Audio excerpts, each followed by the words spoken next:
Vilma Santos humagulhol sa pagbibigay ng huling mensahe sa anak na si Luis Manzano.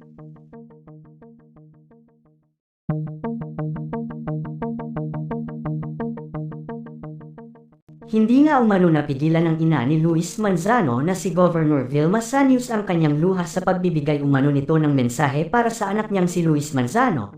Ayon sa source emosyonal ang ina ni Luis Manzano matapos ang nakakalungkot na sinapit nito kamakailan lamang. Naging laman ng usap-usapan si Luis matapos na lumabas sa balita ang umano ay malubhanan nitong karamdaman na humantong na high sa malungkot na pangyayari. Ang masakit pa nga umano para sa pamilya nito ay ang ilihim nito ang kanyang sakit at sarilihin na lang ang lahat. Hindi kinonfirm ng pamilya ni Luis Manzano kung ano nga ba ang sakit na ito na nagpahirap ng gusto sa aktor na naging dahilan nga daw ng lumabas na balita ng tuluyan nitong pagpanaw.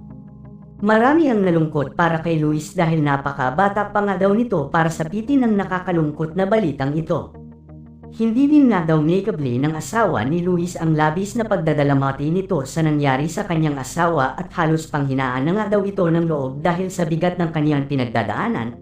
Nagpapasalamat naman si Jessie Menjola sa kanyang mother-in-law na si Vilma Santos dahil palagi itong nasa tabi niya at hindi siya kailanman pinabayaan nito. Samantala madamdamin naman ang naging mensahe umano ni Vilma Santos para sa kanyang anak na si Luis. Ayon nga daw kay Vilma ay huwag itong mag-alala dahil hindi niya pababayaan ang kanyang mag-ina at asahan na palagi umano siyang aalalay sa kanyang asawa hanggang sa makakayanan niya. Mahal na mahal umano niya si Luis at walang sino man ang makakapantay ng pagmamahal na binigay niya sa kanyang anak.